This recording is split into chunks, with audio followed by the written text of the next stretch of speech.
کہ چند ہی دنوں میں یہ 2 رکعت صلاۃ التوبہ جو بندہ پڑھ لیتا ہے، اللہ اس کی برکت سے دل کی دنیا کو بدل کے رکھ دیتا۔ تو جو نوجوان یہ سوچے کہ جی میں گناہ کرتا ہوں چھوڑ نہیں سکتا، تو بھائی وہ یہ سوچے کہ میں نہیں چھوڑ سکتا، میرا پروردگار تو مجھ سے چھڑوا سکتا ہے نا۔ تو اگر اللہ تعالی ہم سے چھڑوا سکتے ہیں تو ہم 2 رکعت نفل تو شروع کر دینا، پھر اس 2 رکعت کی برکت دیکھنا، مانگیں اللہ سے۔ بھلے شروع میں لگے کہ میں دکھاوا کر رہا ہوں، ریاکاری کر رہا ہوں، چھوڑنے کا تو اندر ارادہ نہیں، اور پیر صاحب کو خوش کرنے کے لیے میں نے ہاں کر دیا تھا، بالکل فکر نہ کریں، کرنا شروع کریں۔ نماز ہے، ان الصلاۃ تنہی عن الفحشاء والمنکر، قرآن مجید کی مہر لگی ہوئی ہے اس کے اوپر، آپ عمل کر کے تو دیکھیں اس کو۔ تو اللہ رب العزت بالآخر بندے کے دل میں گناہوں سے نفرت ڈال دیتے ہیں، اور جب اللہ تعالیٰ کی مہربانی ہو جاتی ہے پھر اللہ تعالیٰ گناہوں کو بھی نیکیوں میں تبدیل فرما دیتے ہیں۔ وہ چشم محبت تو جو آئے محبت ہے، وہ چشم محبت تو جو آئے محبت، جو آئے محبت کا مطلب محبت کی متلاشی، وہ چشم محبت تو جو آئے محبت ہے، کر کے تو کوئی دیکھے یارانہ ذرا ان سے۔ چنانچہ ایک آخری واقعہ سنا کر یہ عادت اپنی بات کو سمیٹتا ہے۔ ایک محدث گزرے ہیں، امام بقی الدین ابن مخلد رحمۃ اللہ علیہ، ان کا تذکرہ امام ذہبی رحمۃ اللہ علیہ نے سیر اعلام النبلاء اس میں کیا ہے۔ یہ اسپین کے رہنے والے تھے اور ان کی عمر 20 سال تھی۔ اب ذرا غور کیجئے کہ 20 سال کا نوجوان، اس میں تو دنیا کی تمنائیں، خواہشات، شہوتیں اتنی ہوتی ہیں کہ علم کی طلب اس کے اندر بہت کم ہوتی ہے، اور یہ علم کی طلب کے اندر ایسے ڈوبے ہوئے تھے کہ ہر قربانی کے لیے تیار۔ کہتے ہیں میں نے ایک بڑی کشتی کے اوپر سواری کر لی اور مجھے بہت سارا وقت، حصہ جو ہے سفر کا، وہ سمندر کے ذریعے طے کرنا تھا۔ اللہ کی شان، ہماری کشتی وہ طوفان میں گر گئی، ہائی ٹائیڈ کے اندر گر گئی، اور جب ہائی ٹائیڈ کے اندر کشتی گر جائے تو ایسے لگتا ہے کہ ابھی الٹ جائے گی۔ ہم لوگوں کو بیماری ہو گئی، جو پیٹ میں تھا وہ سب ہم نے کہہ کر دی، طبیعت خراب، کچھ کھانے کو دل نہیں چاہتا، پھر ہمارے پاس پینے کو پانی بھی نہ رہا تو ہم سمندر کا نمکین پانی پیتے تھے۔ پھر ایک وقت آیا کھانے کو بھی کچھ نہ رہا، ہمیں 1.5-2 مہینے وہاں طوفان نے گھیرے رکھا، ہم سفر نہیں کر سکے۔ اب کپڑے بھی میلے، نان نفقہ بھی ختم، اور سمندر کے اندر ہم اپنی موت کے انتظار میں۔ مگر اللہ کی شان کہ اللہ رب العزت نے حفاظت کرنی تھی، طوفان ختم ہوا اور ہمارا سفر شروع ہوا، اور ایک وقت آیا کہ ہماری کشتی کنارے لگی۔ میں نیچے اترا، اپنی گٹھری میں نے اپنے کندھے پر اٹھائی، سر پہ اٹھائی، اور میں نے سفر شروع کیا، اس لیے کہ مجھے کئی 100 میل کا سفر پیدل کرنا تھا۔ جانا کہاں تھا؟ بغداد جانا تھا، امام احمد بن حنبل رحمۃ اللہ علیہ سے حدیث پڑھنے کے لیے۔ یہ ان کے دل کی تمنا تھی۔ کہتے ہیں کہ میں دن رات پیدل چلتا رہا، سفر کرتا رہا، حتیٰ کہ جب میں نے بغداد شہر کو دیکھا نا آنکھوں کے سامنے تو میرے جسم نے جواب دے دیا، اتنی تھکن تھی۔ میں ایک درخت کے نیچے گٹھڑی کو رکھ کر لیٹ گیا اور بہت گہری نیند سو گیا۔ جب سو کے اٹھا تو میں نے کہا کہ چلو میں شہر جاتا ہوں، تو میں نے راستے میں ایک بندے کو آتے ہوئے دیکھا۔ میں نے اس بندے کو سلام کر کے پوچھا کہ سناؤ امام احمد بن حنبل کا کیا حال ہے؟ اس نے کہا کیوں پوچھ رہے ہو؟ میں نے کہا میں اتنا دور سے سفر کر کے ان سے علم حاصل کرنے کے لیے آیا ہوں۔ اس بندے نے ٹھنڈی سانس لی، اے نوجوان تمہاری یہ خواہش پوری نہیں ہو سکے گی۔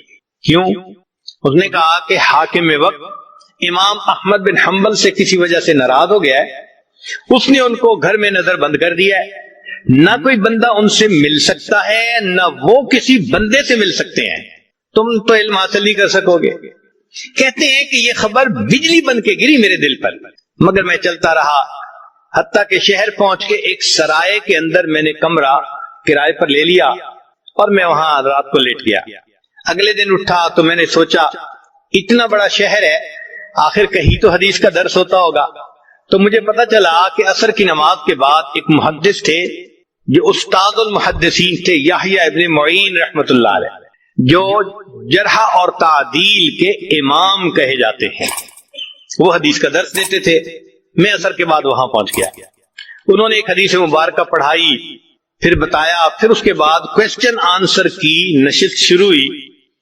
تو لوگوں نے ان سے روات کے بارے میں سوال پوچھنے شروع کر دیے. فلاں راوی کے بارے میں آپ کیا کہتے ہیں, فلاں راوی کے بارے میں.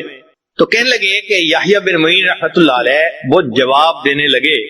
تو میں اٹھا اور میں نے اٹھ کر کہا کہ جی آپ ہشام بن عمار کے بارے میں کیا کہتے ہیں, ان کا وہ چادر والے. میں نے کہا ہاں.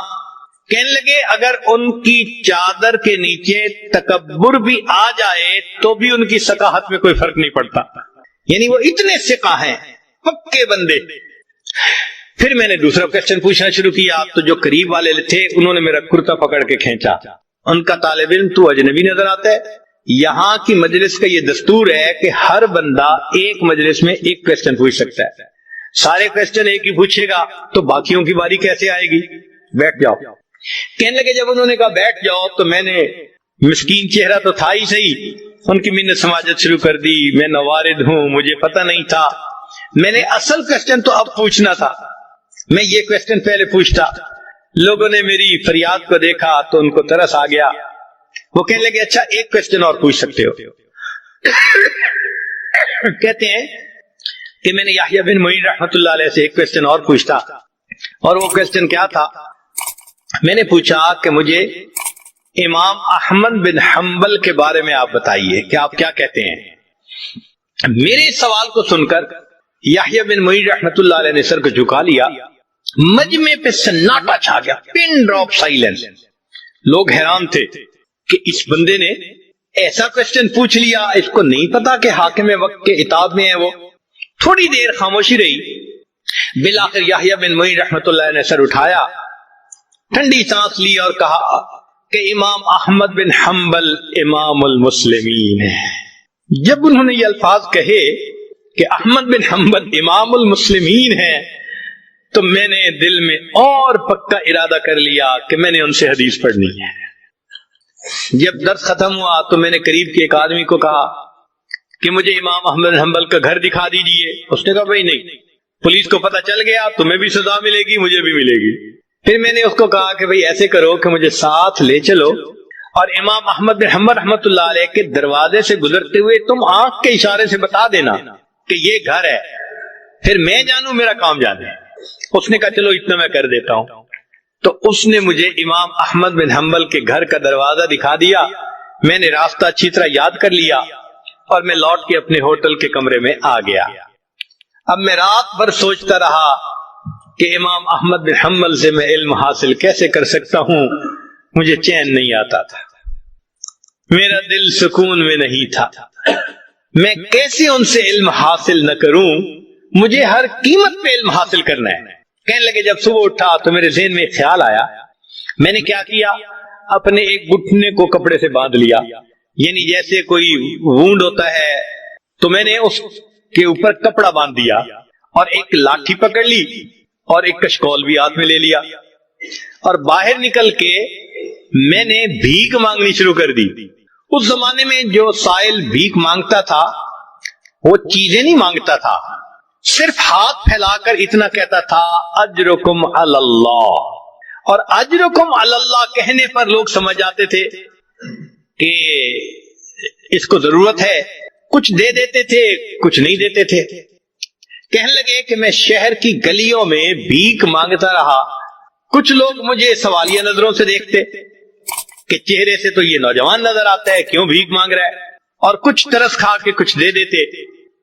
میرے لیے بھی یہ ایک عجیب ایمبیرسمنٹ والی کنڈیشن تھی کہ میں بھیک مانگ رہا تھا لوگوں سے اور ان کی طرح طرح کی نظریں میں برداشت کر رہا تھا.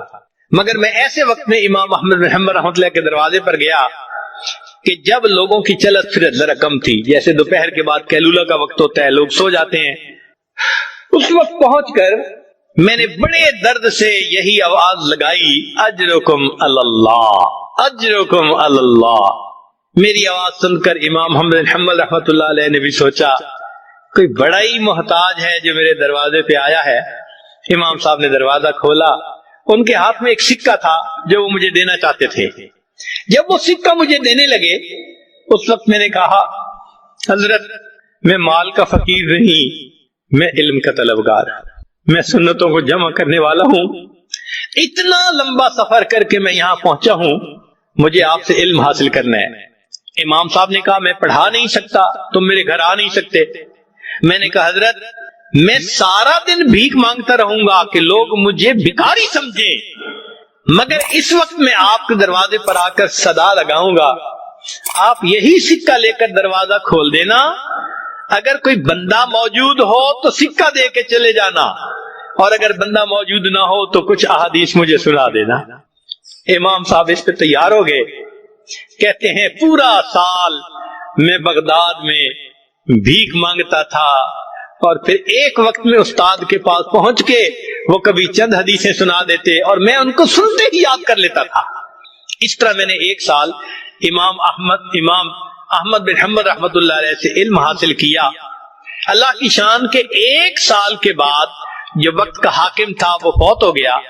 جو نیا حاکم بنا اس کو امام احمد بن حنبل رحمۃ اللہ علیہ سے عقیدت تھی, اس نے نظر بندی بھی ختم کر دی اور مسجد میں دوبارہ درس بھی شروع کروا دیا.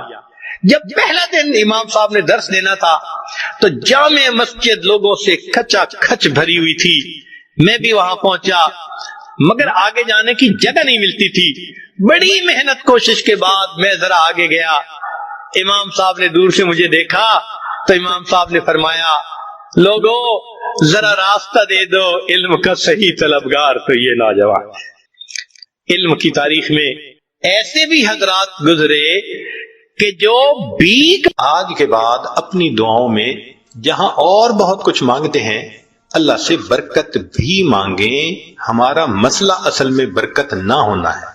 جب برکت آ جائے گی آپ دیکھیں سکون بھی ہوگا, اولاد بھی تابعدار ہوگی, بیوی بھی فرما بردار ہوگی, گھر کے اندر محبتیں بھی ہوں گی, الفتیں بھی ہوں گی, ہمارے سارے مسئلے آٹومیٹکلی حل ہو جائیں گے, ہر چیز ان آرڈر آ جائے گی. اعمال سے تو برکت بڑھتی ہے اور کچھ اعمال سے برکت گھٹتی بھی ہے, وہ بھی پتا ہونا چاہیے.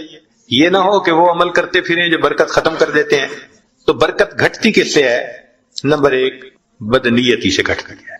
جو بدنیت انسان ہوگا نا اس کی زندگی میں برکت نہیں ہوگی, برکت نہیں ہوگی اس کی زندگی. کئی ہوتے ہیں نا نیت کے کھوٹے, برا سوچنا, نیگیٹو تھنکنگ, بیوی کے بارے میں بھی نیگیٹو تھنکنگ, ماں باپ کے بارے میں بھی, دوستوں کے بارے میں بھی, دفتر میں کام کرتے ہیں وہاں نیگیٹو تھنکنگ. جو نیگیٹو تھنکنگ والا بندہ ہوگا نا اس کی زندگی میں کبھی برکت نہیں. اللہ اکبر کبیرہ. ایک شعر یاد آ رہا ہے پنجابی کا, آپ حضرات کو یہ عاجز آپ حضرات کو شعر سناتے ہیں, اس کا ترجمہ بھی ساتھ کر دے گا. ہمارے یہاں ایک بزرگ گزرے ہیں سلطان العارفین باہو سلطان رحمت اللہ علیہ, ان کے پنجابی کا کلام بہت معروف ہے. فرماتے ہیں یہ ناتیاں دھوتیاں رب ملدا تے ملدا کمبیاں مچھیاں نو, اگر نہانے دھونے سے خدا ملتا تو مچھلیوں کو اور کچھووں کو خدا مل جاتا, ہر وقت ہی نہاتے دھوتے رہتے ہیں. یہ سر منایا رب ملدا تے ملدا بھیڑاں سسیاں نو, اگر سر منڈانے سے رب ملتا تو ایک بھیڑ کی قسم ہے, سر پہ بال نہیں ہوتے باقی پورے جسم پہ ہوتے ہیں, تو اس کا تو سر ویسے ہی منڈا ہوا ہوتا ہے, اس کو خدا مل جاتا. یہ ذکر کیتے ہیں رب ملدا تے ملدا کال کڑیچیاں نو, ایک پرندہ ہوتا ہے کالا سا, وہ شام کو لٹک جاتا ہے کہیں اور ساری رات آواز نکالتا رہتا ہے, تو کہتے ہیں وہ تو ساری رات ذکر کرتا ہے, اس کو خدا مل جاتا. یہ جتیاں ستیاں رب ملدا تے ملدا دانداں کھسیاں نو, پاک دامنی سے خدا ملتا تو جو خسی بیل ہوتا ہے وہ تو مادہ کی طرف آنکھ اٹھا کے بھی نہیں دیکھتا, اس کو بھی خدا مل جاتا.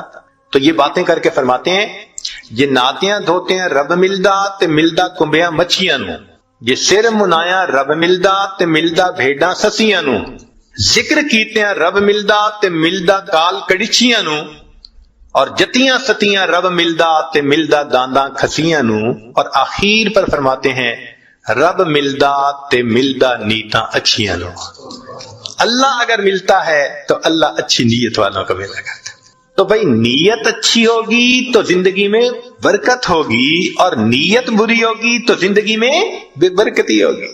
کتنے لوگ ہیں شرکت کا کام کرتے ہیں اور اپنے شریک کا پیسہ ہتھیانے کی نیت کی ہوئی ہوتی ہے، داؤ لگا رہے ہوتے ہیں. کتنے کاروبار والے ہیں کسٹمر کو داؤ لگانے کی نیت کرتے ہیں، تو بھائی نیت ہی اچھی نہیں تو برکت کہاں سے آئے گی؟ تو بدنیتی سے برکت ختم ہو جاتی ہے. مولانا روم رحمۃ اللہ نے ایک واقعہ لکھا ہے، سن لیجئے ذرا، موقع کی مناسبت سے ہے. ایک بادشاہ تھا، اس نے گرمی کے موسم میں سفر کیا تو بہت تھکا ہوا تھا اور پیاسا تھا. اس کو اتنی پیاس تھی کہ لگتا تھا کہ میری جان چلی جائے گی. تو اس نے ایک انار کا باغ دیکھا، اتر پڑا، باغ کے مالک سے کہا کہ بھائی جاؤ کوئی انار کا جوس پلاؤ. وہ باغ کا مالک گیا اور جا کے ایک گلاس بڑا بھر کے لایا انار کے جوس کا. اس نے پیا، اتنا ٹیسٹی، اتنا مزیدار کہ بس مزہ آ گیا. اب جب اس نے پیا تو اس نے پھر مالک کو کہا کہ بھئی ایک گلاس اور لے آؤ، مگر ساتھ ہی دل میں خیال گیا کہ یار یہ باغ تو میرے پاس ہونا چاہیے. اب وہ دوسرا گلاس جب لے کے آیا تو اس نے پیا تو جناب اتنا کھٹا کہ پیا نہ جائے. تو بادشاہ نے کہا بھائی مجھے تو لگتا ہے کہ یہ درخت بدل گیا ہے، جس وجہ سے یہ جوس کا ذائقہ بدل گیا. وہ بھی سمجھدار تھا، اس نے کہا بادشاہ سلامت، درخت نہیں بدلا، مجھے لگتا ہے آپ کی نیت بدل گئی ہے. پہلے نیت اچھی تھی، اللہ نے ٹیسٹی بنا دیا تھا، اب نیت بد ہو گئی، اللہ نے اس کو کڑوا بنایا. تو سب سے پہلی چیز جس سے برکت آتی ہے وہ نیک نیتی، اور جس سے بے برکتی ہوتی ہے وہ بد نیتی. اور دوسری چیز معصیت، گناہ جو ہے نا یہ برکتوں کے دروازے بند کر دیتے. اللہ تعالیٰ برکتوں کے دروازے کھولتے ہیں اور ہم گناہ کر کے ان دروازوں کو اپنے لیے بند کروا دیتے ہیں. جو گناہ کرتے ہیں وہ اتنی مقدار برکتوں کی بند کروا دیتے ہیں. اگر ہم سوچیں تو ہم تو صبح سے شام تک برکتوں کے دروازے بند کروانے میں لگے ہوئے ہوتے ہیں، تو برکتیں کہاں سے آئیں؟ تو معصیت سے برکتوں کے دروازے بند ہوتے ہیں، نیکی سے برکتوں کے دروازے کھل جاتے ہیں. اس لیے قرآن پاک میں اللہ فرماتے ہیں کہ اگر تم نیک بنو گے لَأَكَلُوا مِنْ فَوْقِهِمْ وَمِنْ تَحْتِ أَرْجُلِهِمْ، ہم ان کو وہ نعمتیں کھلاتے جو آسمان سے اترتی ہیں، ان کی روحانی غذا بنتی، اور وہ نعمتیں کھلاتے جو پاؤں کے نیچے زمین سے نکلتی ہیں، ان کے لیے جسمانی غذا بن جاتی. تو معلوم ہوا کہ گناہ سے پھر برکتوں کے دروازے بند ہوتے ہیں. اور تیسری چیز بے پردگی، بد نظری، یہ بے برکتی کا سب سے بڑا گناہ ہے. یعنی گناہ تو بہت سارے ہیں مگر بد نظری کو اور بے برکتی کو، بے پردگی کو، لہذا جو بے پردہ عورت ہوگی اس کی زندگی میں برکت نہیں ہوگی نہیں. رزق کی یا وہ بے برکت تو الگ، اس کا خامن ہی اس سے مطمئن نہیں ہوگا. آپ دیکھ لیں جتنی بے پردہ عورتیں ہوتی ہیں ان کے خامن ادھر بھاگ رہے ہوتے ہیں. کیوں؟ ان کو خود تسلی نہیں ہوتی، برکت اللہ ان سے نکال دیتے ہیں. اور باپردہ عورتیں ہوتی ہیں الحمدللہ، ایسا اللہ ان کی زندگی میں برکت ڈالتا ہے، ان کے خاوندوں کو سکون آ جاتا ہے، وہ نہیں ادھر ادھر جاتے، نہیں ادھر ادھر دیکھتے. تو بد نظری کرنے والے بندے کو سیٹسفیکشن نہیں ہوتی، بے پردے کرنے والے عورت سے اس کے میاں کو سیٹسفیکشن نہیں ہوتی. اس لیے پردہ اور نظر کی حفاظت برکت حاصل کرنے کے لیے یہ ضروری ہے. اگر ہم ان کو حاصل کر لیں تو اللہ رب العزت ہمیں برکت عطا فرمائیں گے. چنانچہ نبی علیہ السلام نے برکت کی دعا سکھائی، اللہم بارک لنا فیہا. نبی علیہ السلام دعا مانگا کرتے تھے، اللہ میرے لیے ان میں برکت رکھ دیجئے. دعا ہے اللہ تعالیٰ زندگی میں بھی برکت عطا فرمائے، موت میں بھی برکت عطا فرمائے. فرمایا کہ جو آدمی 10 مرتبہ صبح شام پڑھ لے اللہم بارک لنا فی الموت، بارک لنا فی الموت، اللہ تعالیٰ اس کو کلمے پہ موت عطا فرما دیتے ہیں. تو بھائی آج کے بعد اپنی دعاؤں میں جہاں اور بہت کچھ مانگتے ہیں اللہ سے برکت بھی مانگیں. ہمارا مسئلہ اصل میں برکت نہ ہونا ہے. جب برکت آ جائے گی آپ دیکھیں سکون بھی ہوگا، اولاد بھی تابعدار ہوگی، بیوی بھی فرما بردار ہوگی، گھر کے اندر محبتیں بھی ہوں گی، الفتیں بھی ہوں گی، ہمارے سارے مسئلے آٹومیٹکلی حل ہو جائیں گے، ہر چیز ان آرڈر آ جائے گی. 5 رہ گئی 45 مارچ، یہ 5 کر کے 9 دفعہ چکر لگانا یہ کیا مسئلہ ہوا؟ علماء نے جواب دیا کہ اللہ تعالیٰ اگر چاہتے تو ایسا کر سکتے تھے، مگر اللہ تعالیٰ نے 5 نمازوں کو معاف اس لیے کیا کہ کل کو کہنے والے اعتراض نہ کریں کہ اللہ کے حبیب صلی اللہ علیہ وسلم کو معراج حاصل ہوا تھا بس 1 دفعہ چلے گئے تھے. اللہ نے فرمایا نہیں، 1 دفعہ وہ عرش پر نہیں آئے، میرے محبوب جتنی مرتبہ چاہیں گے اتنی مرتبہ عرش کے اوپر آئیں گے. تو 9 مرتبہ نبی علیہ السلام عرش پر گئے اور اللہ نے 45 نمازوں کو معاف کر دیا اور باقی 5 نمازیں رہ گئیں۔ اب ایک تیسرا نقطہ بڑا مزے کا ہے کہ حضرت موسیٰ علیہ السلام نے کہا کہ اللہ کبیر صلی اللہ علیہ وسلم 50 نمازیں بہت زیادہ ہیں، آپ کم ہونے کی درخواست کریں۔ تو کیا حضرت موسیٰ علیہ السلام نبی علیہ السلام سے زیادہ ذہین تھے؟ خود نبی علیہ السلام کو خیال نہ آیا کہ کم کروا لینی چاہیے؟ تو علماء نے اس کا جواب دیا ہے، وجہ یہ تھی کہ نبی علیہ السلام اللہ کی تجلی سے حاصل کر چکے تھے، اللہ کا دیدار کر چکے تھے۔ اس دیدار کرنے کی وجہ سے نبی علیہ السلام پر اللہ کے عشق کے ایک غلبے کی کیفیت تھی۔ اس حال میں اللہ اگر 500 نمازوں کا حکم بھی فرما دیتے تو نبی علیہ السلام اس کو بھی قبول فرما لیتے۔ جب محبوب کا جلوہ ہوتا ہے پھر بندے کو پتہ نہیں چلتا، اور اس کی دلیل یہ ہے کہ یوسف علیہ السلام کا جلوہ ہوا تھا اور مصر کی عورتوں نے اپنے ہاتھوں کی انگلیاں کاٹ لی تھی، ان کو پتہ ہی نہیں چلا تھا کیا کاٹ رہی ہیں۔ تو اگر عورتیں اپنے ہاتھوں کی انگلیاں کاٹ سکتی تھیں تو نبی علیہ السلام کو جب اللہ کا دیدار نصیب ہوا تو محبوب کا ذہن اس طرف گیا ہی نہیں کہ یہ زیادہ ہیں۔ محبوب نے فرمایا میرے رب نے جو فرمایا ہے میری امت اس کو پورا کرے گی، مگر موسیٰ علیہ السلام نے تو تجلی نہیں پائی تھی، تو اس لیے انہوں نے بات کو سمجھا کہ کم ہونی چاہیے۔ تو اللہ تعالیٰ نے ایک طریقے سے 50 کا حکم تو دیا مگر اس کو 5 کر دیا اور حکم فرمایا میرے محبوب آپ کی امت 5 نمازیں پڑھے گی، میں ان کے نام اعمال میں 50 نمازوں کا ثواب لکھوا دوں گا۔ اس نماز کا حکم ہر کسی کو ہے، ساری مخلوق کو ہے۔ اللہ کی شان دیکھیے، درخت جو ہیں وہ قیام کی حالت میں ہیں، جو چوپائے ہیں وہ رکوع کی حالت میں ہیں، جو کیڑے مکوڑے ہیں وہ سجدے کی حالت میں ہیں، اور جو پہاڑ ہیں وہ قعدے کی حالت میں، اتحیات کی حالت میں ہیں۔ کل قد علم صلاتہ و تسبیحہ، اللہ فرماتے ہیں ہر کسی کو اپنی نماز کا پتہ ہے کہ کیسے ادا کرنی ہے، مگر ساری مخلوق ایک ایک رکن ادا کر رہی ہے۔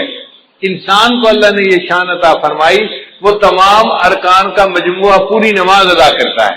حدیث پاک میں آتا ہے عرش پہ فرشتے ہیں وہ بھی نماز ادا کرتے ہیں، جو قیام میں ہے وہ ساری زندگی قیام میں رہے گا، رکوع نہیں کر سکے گا، جو رکوع میں ہے ساری زندگی رکوع میں رہے گا، سجدے میں نہیں جائے گا، جو سجدے میں ہے ساری زندگی سجدے میں رہے گا، اتحیات میں نہیں جائے گا، جو اتحیات میں ہے ساری زندگی اتحیات میں۔ تو فرشتے ایک ایک رکن پر عمل کرتے ہیں، اور اللہ نے انسان کو یہ شان عطا فرمائی، ان تمام ارکان کا مجموعہ پوری نماز تکبیر اولیٰ سے لے کے سلام پھیرنے تک انسان کو عطا فرما دی۔ اور اس نماز کا حکم بچے کو بچپن سے دے دیا جاتا ہے۔ آپ حیران ہوں گے کہ جی بچپن سے کیسے دے دیا جاتا ہے؟ بھئی دیکھیں جب بچہ پیدا ہوتا ہے تو ایک کان میں اذان اور دوسرے میں اقامت۔ تو اذان میں کیا کہتے ہیں؟ حی علی الصلاۃ، حی علی الفلاح۔ تو نماز کے لیے بلایا نا بچے کو، تو اذان دینے کے کئی فوائد ہیں۔ ایک تو اللہ کا نام اس کے دماغ میں پہنچایا، بچے کے دماغ میں، دوسرا اس کو نماز کا حکم بھی فرمایا، اور تیسرا اس کو یہ بھی بتا دیا کہ اے بچے تیری زندگی کی اذان بھی ہو چکی، اقامت بھی ہو چکی، اب جب نماز پڑھنے میں تھوڑا سا وقت باقی ہوتا ہے اتنا تیری زندگی ہے، اس زندگی کو تو گزارے گا تو تیری نماز جنازہ کھڑی ہو جائے گی۔ اور حکم نماز اس کا بھی جو ہے نا وہ صراحت ہے۔ دیکھیے اللہ تعالیٰ نے حضرت عیسیٰ علیہ السلام کو فرمایا تھا کہ آپ اپنی والدہ کی گواہی دیں، تو عیسیٰ علیہ السلام نے کہا تھا انی عبد اللہ آتانی الکتاب وجعلنی نبیا وجعلنی مبارکا اینما کنت واوصانی بالصلاۃ والزکاۃ۔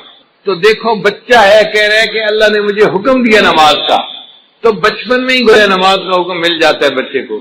پڑھنی تو ہوتی ہے جب وہ بالغ ہوگا، فرض اس وقت ہوگی، حکم پہلے سے دے دیا جاتا ہے اس کی اہمیت کی وجہ سے۔ یہ نماز اتنی اہم ہے۔ یہ ایسے ہی ہے، بچہ چھوٹا ہوتا ہے، ماں باپ بچپن میں کہہ دیتے ہیں بیٹا ہم نے تجھے حافظ بنانا ہے، ہم نے تجھے عالم بنانا ہے، تجھے انجینئر بنانا ہے، ڈاکٹر بنانا ہے، ہم نے تجھے پائلٹ بنانا ہے۔ اب وہ چھوٹا سا بچہ ہے لیکن پائلٹ بننے کے لیے اس کو اسی وقت سے کہنا شروع کر دیتے ہیں، اہمیت کی وجہ سے۔ اسی طرح نماز کے لیے بچپن میں کہہ دیا گیا، اگرچہ نماز فرض تو ہونی تھی جب اس نے جوان ہونا تھا۔ صلاۃ عربی کا لفظ ہے اور اس کے جو حروف اصلی ہیں وہ 3 ہیں، صاد، لام اور الف، صلاۃ۔ اور جس لفظ کے یہ حروف ہوں اس کے 3 معنی ہوتے ہیں، ایک ہوتا ہے دعا کرنا، دوسرا ہوتا ہے تعظیم کرنا، اور تیسرا ہوتا ہے ٹیڑھے پن کو ٹھیک کرنا۔ تو نماز میں یہ تینوں صفات پائی جاتی ہیں۔ نماز میں تعظیم الہی بھی ہے۔ آپ دیکھیں تعظیم کے 4 طریقے ہوتے ہیں۔ کسی کو دیکھ کے ادب سے کھڑا ہو جائے، کسی کو دیکھ کے اس کے سامنے جھک جائے، کسی کو دیکھ کے اس کے پاؤں کے اوپر جو ہے وہ جا پڑے، یا کسی کو دیکھے تو اٹھ کے بیٹھ جائے۔ تو 4 طریقے تھے، اللہ نے نماز میں چاروں طریقے مکمل کر دیے۔ تو نماز میں تعظیم بدرجہ اتم موجود ہے۔ دوسرا ہوتا ہے کہ دعا کرنا، نماز میں دعا موجود ہے۔ ہم پڑھتے ہیں رب اجعلنی مقیم الصلاۃ ومن ذریتی، یہ دعا ہے جو ہم نماز میں مانگ رہے ہوتے ہیں۔ اور تیسرا معنی ہے ٹیڑھے پن کو ٹھیک کرنا۔ تو جیسے آگ کے ذریعے سے بانس اگر ٹیڑھا ہو تو اس کو سیدھا کر لیا جاتا ہے، اسی طرح نماز بھی اپنے نور کی گرمی سے انسان کے ٹیڑھے اخلاق کو ٹھیک کر دیتی ہے، انسان کو نیک بنا دیتی ہے۔ اب ایک نقطہ اور بھی ہے کہ 5 نمازیں اللہ نے کیوں بنائی؟ 7 بن جاتی، 3 بن جاتی، 10 بن جاتی، 5 کیوں؟ علماء نے اس کا خوبصورت جواب دیا۔ وہ فرماتے ہیں کہ اللہ تعالیٰ نے ہر انسان کو 5 حواس عطا فرمائے ہیں، 5 جن کو حواس خمسہ کہتے ہیں۔ چھوٹے بچے سکولوں میں پڑھتے بھی ہیں۔ وہ 5 حواس کون سے ہیں؟ دیکھنا، سننا، سونگنا، چھونا اور چکھنا۔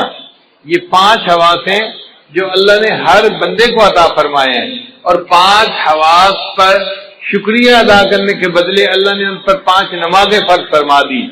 جو 5 نمازیں پڑھتا ہے وہ گویا 5 حواس کا شکریہ ادا کر رہا ہوتا ہے اللہ کا۔ بعض علماء نے کہا کہ 5 نعمتیں بنیادی ہیں: کھانا، پینا، کپڑا، مکان، بیوی۔ اب یہ ہر بندے کو ان کی ضرورت ہوتی ہے، تو اللہ نے 5 نمازیں اس لیے فرض ادا فرمائی کہ میرے بندے 5 نمازیں پڑھنے سے تم 5 نعمتوں کا شکر ادا کرنے والے بن جاؤ گے۔ بعض علماء نے لکھا کہ 5 مصیبتیں ہیں جن میں سے ہر بندے نے گزرنا ہے۔ ایک ہے موت، دوسری ہے قبر، تیسرا ہے حشر، چوتھا ہے پل صراط، اور 5واں ہے میزان۔ یہ 5 ایسی مصیبتیں ہیں کہ جن میں سے ہر بندے کو گزرنا ہی ہے، چاہے نیک ہو یا بد ہو۔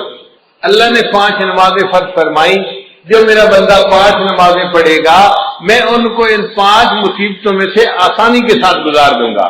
حل پیدا ہوتا ہے کہ اللہ تعالیٰ نے فجر کے وقت نماز کو فرض فرمائی، تو علماء نے جواب دیا کہ حضرت آدم علیہ السلام کو اللہ نے رات کے وقت اتارا تھا زمین پر، تو وہ بڑا اللہ کے سامنے روئے، دعائیں مانگی۔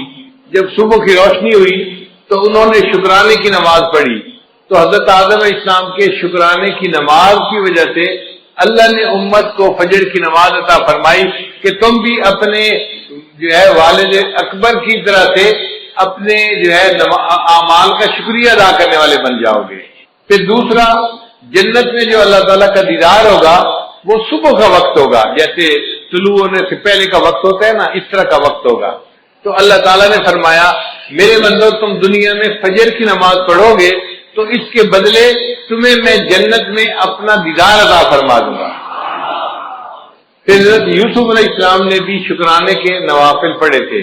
بھائیوں نے جب ان کو کنویں میں ڈال دیا تھا تو کنواں تھا اور یوسف علیہ السلام بچے تھے، اب کنویں کی تنہائی بھی تھی، اوپر سے رات کا اندھیرا بھی آ گیا، تو یوسف علیہ السلام بڑے غمزدہ تھے۔ ایک تو بھائیوں نے زیادتی کی اور دوسرا تنہائی تھی اور اندھیرا تھا، اور وہ سمجھ رہے تھے کہ شاید اب مجھے باقی زندگی اندھیرے میں ہی گزارنی پڑے گی۔ جب تہجد کا وقت ہوا تو یوسف علیہ السلام بڑے پریشان تھے۔ حدیث پاک میں آتا ہے انہوں نے اس وقت دعا مانگی، اے اللہ میری پریشانی کو بھی دور کر دے اور جو بھی پریشان بندہ ہے دنیا میں اس کی بھی پریشانی کو دور کر دے۔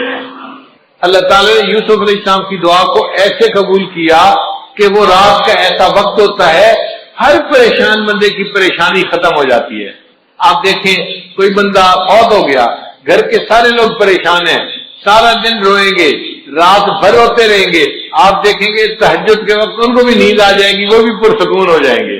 کسی بندے کی بیماری ہو تو آپ دیکھیں کہ تہجد کے وقت اسپتال میں مریضوں کی حالت پرسکون ہو جاتی ہے۔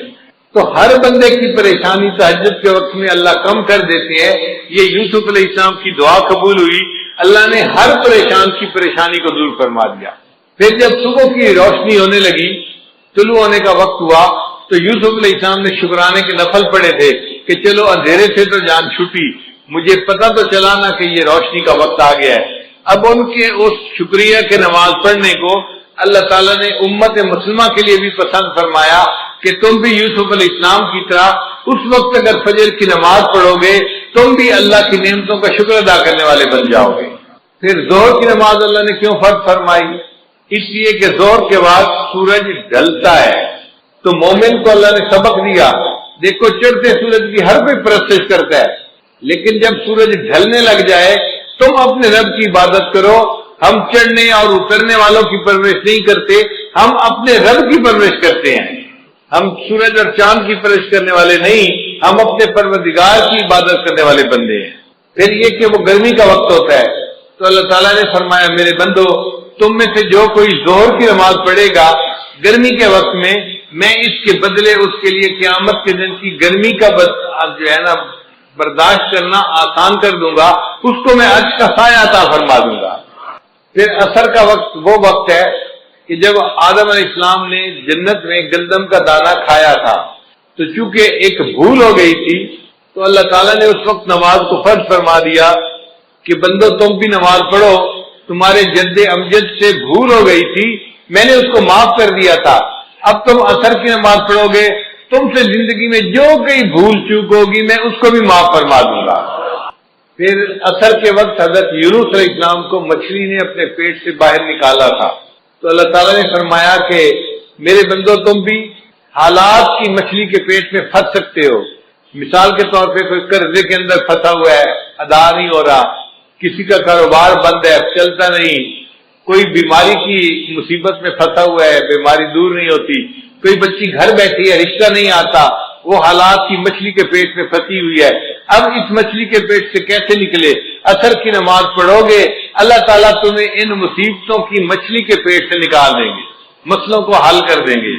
پھر قبر میں جو میت سے سوال جواب ہوتا ہے تو اس وقت عصر کا وقت ہوتا ہے، تو عصر کی نماز اس لیے قائم فرمائی کہ جو بندہ عصر کی نماز دنیا میں پڑھے گا اس کے لیے قبر میں سوال و جواب کا دینا اللہ آسان فرما دیں گے۔ مغرب کی نماز اللہ نے کیوں فرض فرمائی؟ اس لیے کہ سارے دن میں جو غلطیاں ہوئی، کوتاہیاں ہوئیں، اب یہ مغرب کی نماز پڑھے گا اللہ پورے دن کے گناہوں کو اس کے بدلے معاف فرما دیں گے۔ حضرت آدم علیہ السلام کی توبہ اللہ نے مغرب کے وقت قبول فرمائی تھی، تو امت محمدیہ کو مغرب کی نماز دی گئی کہ تم اگر مغرب کی نماز پڑھو گے اس کے بدلے ہم تمہاری زندگی کے سب گناہوں کو معاف کر دیں گے، تمہاری توبہ کو بھی قبول فرما لیں گے۔ اب عشاء کی نماز یہ اس امت کی خصوصیت ہے، پہلے کسی امت کو عشاء کی نماز نہیں ملی، عشاء کی نماز امت محمدیہ ہی کو ملی ہے۔ کیوں کہ نبی علیہ السلام کو جو معراج ملا تھا وہ عشاء کی نماز کے وقت ملا تھا۔ اللہ نے فرمایا میرے محبوب آپ کی امت عشاء کی نماز پڑھے گی، آپ کو تو میں نے جسمانی معراج عطا فرمایا، آپ کی امت کو عشاء کی نماز کے بدلے روحانی معراج عطا فرما دو۔ ایک سوال ذہن میں یہ پیدا ہوتا ہے کہ نماز میں رکعتیں 2 ہوتی ہیں، 3 ہوتی ہیں یا 4 ہوتی ہیں؟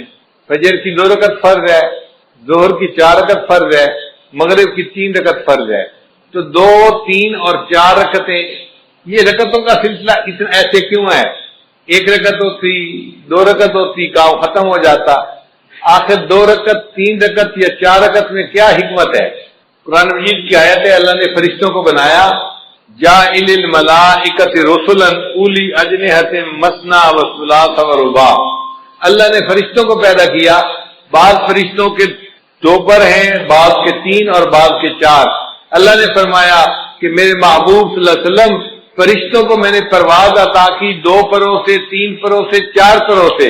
اب آپ کی امت نماز پڑھے گی، رکعتیں 2 ہوں گی، 3 ہوگی، 4 ہوں گی، جیسے فرشتوں کو روحانی ترقی میں نے عطا فرمائی، آپ کی امت کو ان فرائض کی رکعتیں پڑھنے پر میں روحانی ترقی عطا فرما دوں گا۔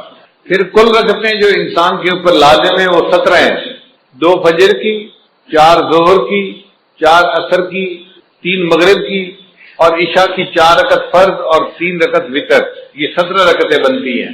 تو 17 رکعتیں کیوں دی گئیں؟ علماء نے جواب دیا کہ نبی علیہ السلام نے معراج میں 17 چیزوں کی سیر کی تھی، 8 جنتوں کی، 7 آسمانوں کی، تو 7 اور 8 15 بن گئے، اور ایک عرش اور ایک کرسی، 17 ہو گئے۔ اللہ نے اپنے حبیب صلی اللہ علیہ وسلم کو 17 چیزوں کی سیر عطا فرمائی تھی، اس کے بدلے ہمارے اوپر 17 رکعتیں فرض فرما دی۔ امت ان 17 رکعتوں کو ادا کرے گی، میں ان کو بھی روحانی طور پہ سیر عطا فرما دوں گا۔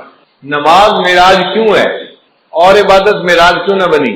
اس لیے کہ نماز میں مومن اپنا سر سجدے میں اتنا جھکاتا ہے کہ انتہا ہو جاتی ہے۔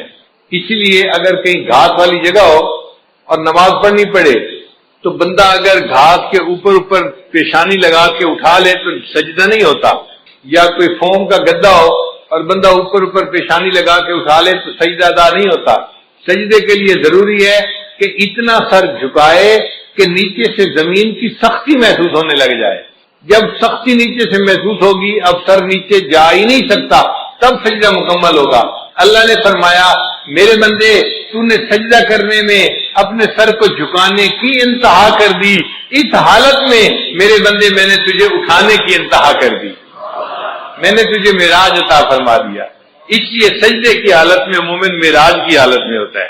اب ایک اہم سوال کہ نماز میں سورہ فاتحہ پڑھنی کیوں ضروری ہے؟ نبی اسلام نے ارشاد فرمایا ان الصلاۃ تنہا، نبی اسلام نے فرمایا لا صلاۃ الا بفاتحۃ الکتاب، کہ سورہ فاتحہ پڑھے بغیر نماز نہیں ہوتی۔ علماء نے لکھا ہے کہ فاتحہ پڑھنی ضروری ہے۔ اگر کسی بندے نے نماز میں فاتحہ پڑھ لی تو باقی کچھ بھی نہیں پڑھا، اس کی نماز ہو جائے گی۔ فاتحہ نہیں پڑھی تو نماز نہیں ہوتی، نماز فاتحہ پڑھنی ضروری۔ اتنی اہمیت کیوں ہے؟ اس کی وجہ ہے، وہ ذرا سمجھ لیجئے کہ اللہ تعالیٰ نے جتنی آسمانی کتابوں میں اپنے معارف کو اتارا، اس سب معارف کو اللہ نے قرآن مجید میں اتار دیا۔ پھر قرآن مجید میں اللہ نے جو کچھ نازل فرمایا اس کو اللہ نے سورہ بقرہ میں نازل کر دیا۔ پھر اللہ نے سورہ بقرہ میں جو کچھ نازل فرمایا اس کو سورہ فاتحہ میں نازل فرما دیا۔ اس لیے سورہ فاتحہ کو فاتحہ کہتے ہیں۔ یہ اوپننگ چیپٹر ہے قرآن مجید کا، اس کو باب القرآن کہتے ہیں۔ یہ قرآن پاک کا دروازہ ہے، یعنی پورے قرآن میں جو مضامین تھے وہ سارے کے سارے سورہ بقرہ میں آ گئے، سورہ فاتحہ میں آ گئے۔ ذرا اس پر غور کر لیجئے کہ سورہ فاتحہ میں کیسے آ گئے۔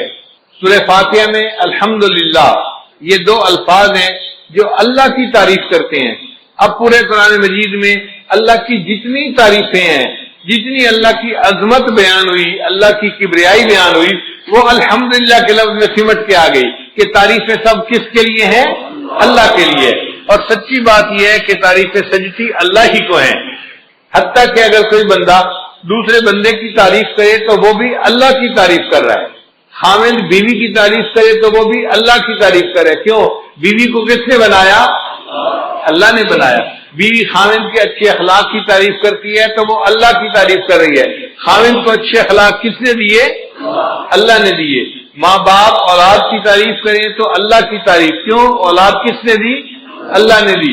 ہم دنیا کی کسی چیز کی تعریف کریں، وہ تعریف حقیقت میں اس کے پیدا کرنے والے کی تعریف ہے۔ تو تعریف کا مالک، حقدار حقیقت میں فقط اللہ ہی ہے۔ الحمدللہ ان الفاظ میں بندہ اقرار کرتا ہے اے اللہ، تعریف اگر کسی کی ہو سکتی ہے تو وہ آپ ہی کی ذات ہے، آپ ہی کو تعریف سجتی ہے۔ تعریفوں کی انتہا ساری کی ساری آپ کے لیے ہے۔